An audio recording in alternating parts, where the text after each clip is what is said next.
আসসালামু আলাইকুম। Welcome to my channel. কেমন আছেন সবাই? আলহামদুলিল্লাহ আমরা ভালো আছি। আজকে আরেকটি নতুন রেসিপি নিয়ে আপনাদের কাছে হাজির হয়েছি। তো আশা করি আমার আজকের রেসিপিটা আপনাদের অনেক ভালো লাগবে। তো আমার পুরো রেসিপি দেখার জন্য অবশ্যই পুরো ভিডিও দেখতে হবে না টেনে। তো চলুন দেখে নেওয়া যাক পুরো রেসিপি। তো এখানে আমি দুধ নিয়ে নিয়েছি এবং পরিমাণ মতো লবণ দিয়ে দিচ্ছি। আমি এখানে 1 চিমটি পরিমাণ লবণ ব্যবহার করেছি। যেহেতু এটা আমি শুধুমাত্র দুধ দিয়ে বানাবো, এখানে কোনো পানি দেব না, সেজন্য এখানে আমি পরিমাণ মতো লবণ দিয়ে এটা মিক্স করে নিয়েছি এবং এরপর এর মধ্যে আমি পরিমাণ মতো আটা দিয়ে দিচ্ছি। এখন আমি একটা গোলা তৈরি করে নিব, একটা পারফেক্ট ব্যাটার বানিয়ে নিব। এখানে আমি কোনো তেল ইউজ করি নেই, তেল ইউজ করব এই পর্যায়ে গিয়ে,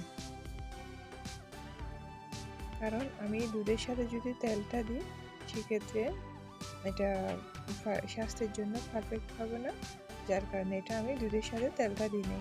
এখন এটা আমি লাস্ট পর্যায়ে তেলটা অ্যাড করব হাতে নিয়ে। এখন আমার ব্যাটারটা রেডি করা হয়ে গেছে, এটা আমি রেস্টে রেখে দিব 20 মিনিটের জন্য। 20 মিনিট পর আমি আপনাদের কাছে আবারও ফিরে এসেছি। এখন আমি ব্যাটারটা আরও একটু রেডি করে নেব, তারপর এটা বানাবো। তো চলুন রেডি করে নিই। ব্যাটারটাকে আমি অফ ক্যামেরায় এটা মথে নিয়েছি। এখন এটা পারফেক্ট হয়ে গেছে একদম পরোটা বানানোর জন্য। তো এই পর্যায়ে আমি এটা ছোট ছোট বলের আকারে শেপ দিয়ে নিচ্ছি পরোটা রেডি করার জন্য।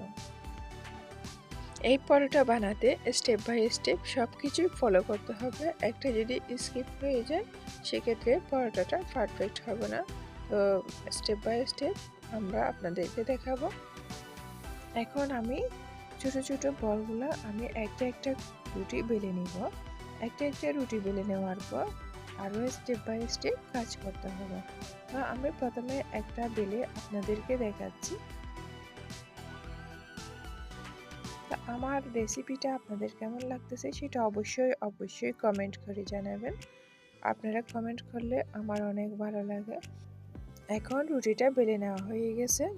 এখন এর মধ্যে আমি অলিভ অয়েল দিয়ে দিচ্ছি। আপনারা চাইলে ঘিও ব্যবহার করতে পারেন, আবার সয়াবিন তেলও ইউজ করতে পারেন। এরপর আমি এর মধ্যে ময়দা দিয়ে দিচ্ছি। আপনারা চাইলে ময়দার পরিবর্তে কর্নফ্লাওয়ারও ব্যবহার করতে পারেন।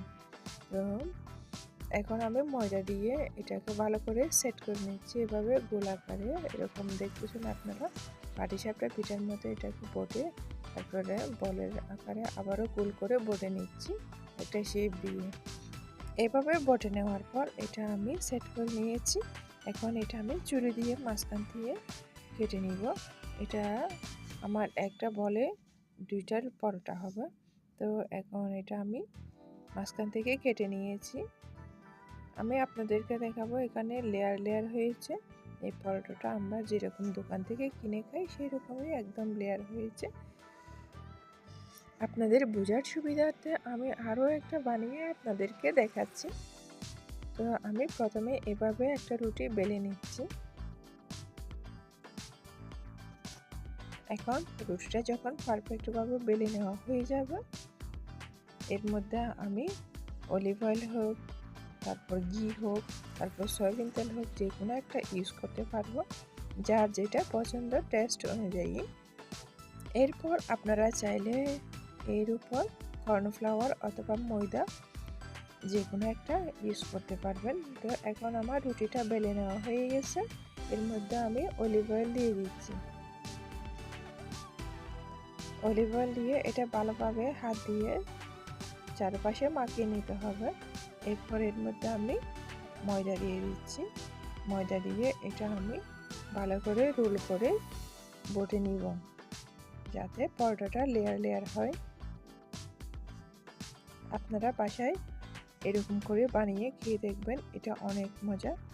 আমি জানি সবাই যার যার মতো করে পরোটা বানিয়ে খায়, বাট এইভাবে এটা আমার স্টেপ ফলো করে আপনারা যদি বাসায় বানান, ইনশাল্লাহ আমি মনে করি এটা আপনারা আলাদা একটা টেস্ট পাবেন। এখন রুটির লাস্টের অংশটা ভালো করে সেট করার জন্য এর মধ্যে আমি একটু করে পানি অ্যাড করে এভাবে সেট করে দিয়েছি।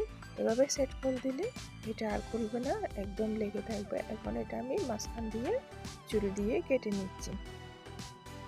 এখন আমি আপনাদেরকে দেখাবো কতটা লেয়ার হয়েছে, কতটা সুন্দর হয়েছে। দেখেন এটা কতটা লেয়ার হয়েছে, লেয়ার হয়েছে। এটা বানালে এটা আরো সুন্দর লাগবে। এখন আমি এই কেটে নেওয়া শেপটাকে ভালো করে বেলে নিচ্ছি আপনাদেরকে দেখানোর জন্য। এটা আপনি যেভাবে বেলুন না কেন লেয়ারটা যাবে না, লেয়ারটা রয়ে যাবে। আপনি যখন এটা ভাজতে যাবেন তেলের মধ্যে দিবেন তখন এটা লেয়ারটা কুলে কুলে আসবে, আর খাওয়ার সময় এটা অনেক সফট, অনেক ক্রিস্পি লাগবে, অনেক মজা লাগবে। তো এইভাবে বেলে নেওয়ার পর আমি একটা আপনাদেরকে দেখাচ্ছি, কাছ থেকে দেখাচ্ছি এটা কতটা লেয়ার লেয়ার লাগতেছে। আপনারা আপনাদের মতো পরোটা বানিয়ে খান, বাট আমার একটা রিকোয়েস্ট, আপনারা আমার স্টেপ ফলো করে আমার রেসিপিটা একবার বানিয়ে খাবেন, তারপর আপনাদের আর অন্য কোনো রেসিপি ফলো করতে ইচ্ছে করবে না। আপনারা শুধু এই রেসিপি ফলো করে সবসময় খেতে পছন্দ করবেন। তো এখানে আমি দুধের পরিবর্তে কোনো পানি অ্যাড করি নাই, এখানে আমি টোটালি একদম পানি ইউজ করি নাই, কারণ আমি শুধু এটা দুধ দিয়ে বানিয়েছি। এই জন্য এই পরোটার একটা স্পেশালিটি আছে। এই পরোটাটা আপনি যখন মুখে দিবেন তখন বুঝতে পারবেন এটা কতটা ইয়ামি। তো এখন আমি একটা একটা করে সব পরোটা আগে রেডি করে নিব, তারপর বাছতে যাব। তো আমার রেসিপিটা, আমার প্রতিটা রেসিপি আপনাদের কেমন লাগে সেটা অবশ্যই কমেন্ট করে জানাবেন। আমাকে ফলো করবেন, আমার পাশে থাকবেন, আমাকে সাপোর্ট করবেন। তো আমি বিশেষ করে আমার রেসিপিগুলো যারা নতুন রাঁধুনি আছে তাদের জন্য তো ইজি রেসিপি করার চেষ্টা করি। আপনি যদি আমার প্রথম দর্শক হয়ে থাকেন তাহলে আপনি আমার চ্যানেলটাকে সাবস্ক্রাইব করে রাখুন, যাতে অন্য কোনো রেসিপি দিলে আপনার কাছে ইনস্ট্যান্ট পৌঁছে যায়। তো আমার রেসিপিটা আপনার আজকে কেমন লেগেছে সেটা অবশ্যই কমেন্ট করে জানাবেন। যদি ভালো লাগে অবশ্যই একটা লাইক দিতে ভুলবেন না। তো আপনাদের সাথে গল্প করতে করতে আমার সব পরোটাগুলো রেডি হয়ে গেছে। এখন আমি পরোটাগুলো ভাজতে চলে যাব। তো চলুন আপনাদেরকে সঙ্গে নিয়ে যাই। আপনি চাইলে এই পরোটাগুলো এভাবে বানিয়ে এটা প্রসেসিং করে আপনি ফ্রিজে রেখে খেতে পারেন যে কোনো সময় বের করে। এখন আমি চুলায় একটা ফ্রাই প্যান বসাই দিছি, এর মধ্যে আমি পরিমাণ মতো অলিভ অয়েল দিয়ে দিচ্ছি। আমি সবসময় রান্নায় অলিভ অয়েল ব্যবহার করি, কেননা আমি সয়াবিন তেল খেতে পারি না, তো ঘি বাটারও কম খেতে পারি, সেই জন্য আমি অলিভ অয়েল ব্যবহার করি। আপনারা চাইলে ঘি বাটার সয়াবিন তেল যে কোনো একটা কিছু ব্যবহার করতে পারেন। তো এখানে আমি তেলটা দেওয়ার পর এর মধ্যে আমি একটা একটা করে সব পরোটাগুলো দিয়ে ভেজে নিচ্ছি, আপনাদেরকে দেখাচ্ছি। পরোটা ভাজার সময় চুলার পাশে ইনস্ট্যান্ট দাঁড়িয়ে থেকে মিডিয়াম টু লো হিটে আস্তে আস্তে পরোটাগুলো ভাজতে হবে। এখন হাই হিটে জাল করে পরোটাগুলো ভাজতে গেলে এটা এক পাশ দিয়ে হয়ে যাবে, এক পাশ দিয়ে কাঁচা রয়ে যাবে, তখন এটা আর খেতে ভালো লাগে না। তো সবসময় চেষ্টা করবেন চুলার পাশে দাঁড়িয়ে একটু কষ্ট করে ইনস্ট্যান্ট পরোটাগুলো ভেজে নেওয়ার জন্য। আমি একে একে সব পরোটাগুলো ভেজে নিচ্ছি প্রথমে, তারপর আপনাদেরকে প্রেজেন্টেশন করে দেখাবো পরোটাগুলো কতটা ইয়ামি হয়েছে, কতটা সফট হয়েছে। প্রতিটা পরোটায় এটা লাচ্ছির মতো লেয়ার লেয়ার হয়েছে। এই পরোটাটা আসলে যারা দেশের বাইরে থাকে তারা চিনবে, এটা মালাবার লাচ্ছি পরোটা বলে। তো মালাবার লাচ্ছি পরোটাটা এইভাবে বানানো হয়। এখন এটা এভাবে একটু একটু মানে গরম করে তাওয়ায় ছেঁকে এটা ওরা প্যাকেটজাত করে বাজারে আনে বিক্রি করে। তো আমি আপনাদেরকে দেখাচ্ছি, আপনারা যদি এভাবে রাখতে চান তাহলে এরকম করে একটু একটু গরম করে তারপর একটা এয়ারটাইট বক্সে পরে রাখতে পারবেন। প্রথমে আমি একটা পরোটা তেল দিয়ে ভেজেছিলাম, এখন আরেকটা পরোটা তেল ছাড়া এমনি এমনি ভেজে নিচ্ছি, আপনাদেরকে দেখাচ্ছি। যারা তেল খেতে পছন্দ করেন না তারা এভাবে ছেঁকে এটা খেতে পারেন।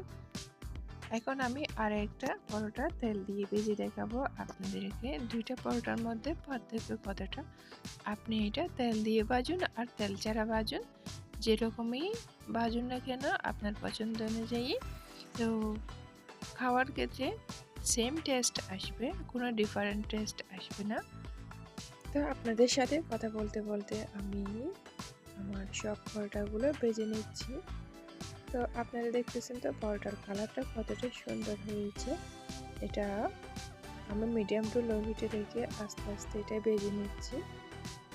এটা ভাজার সময় একটু চেপে চেপে দিতে হবে খুন্তি দিয়ে, না হয় এটা ভিতর থেকে একটু একটু কাঁচা রয়ে যাবে। দেখলেন তো এটা কতটা লেয়ার উঠে উঠে আসতেছে। এই লাচ্ছি পরোটা এটা হচ্ছে বৈশিষ্ট্য, এরকম এটা কুলে কুলে আসে। এখন সব পরোটাগুলো ভাজা হয়ে গেছে, এখন আমি আপনাদেরকে প্রেজেন্টেশন করে দেখাবো। তো দেখতেছেন তো আমি একটা একটা পরোটা আপনাদেরকে দেখাচ্ছি, প্রতিটা পরোটায় দেখাচ্ছি তো কীরকম লেয়ার হয়েছে। এরকম পরোটাগুলো একদম লেয়ার লেয়ার হবে, কতটা সফট হয়েছে আমি প্রতিটা পরোটায় আপনাদেরকে দেখাচ্ছি, দেখেন তো। তো আশা করি আমার আজকের রেসিপিটা আপনাদের অনেক ভালো লেগেছে। তো আমার রেসিপি যদি ভালো লাগে অবশ্যই একটা লাইক দিবেন, আমাকে কমেন্ট করে জানাবেন, আমাকে সাপোর্ট করবেন। তো সবাই ভালো থাকবেন, সুস্থ থাকবেন আর আমাদের জন্য দোয়া করবেন যাতে আপনাদেরকে সুন্দর সুন্দর রেসিপি উপহার দিতে পারি। তো সবাই ভালো থাকবেন, সুস্থ থাকবেন। আসসালামু আলাইকুম।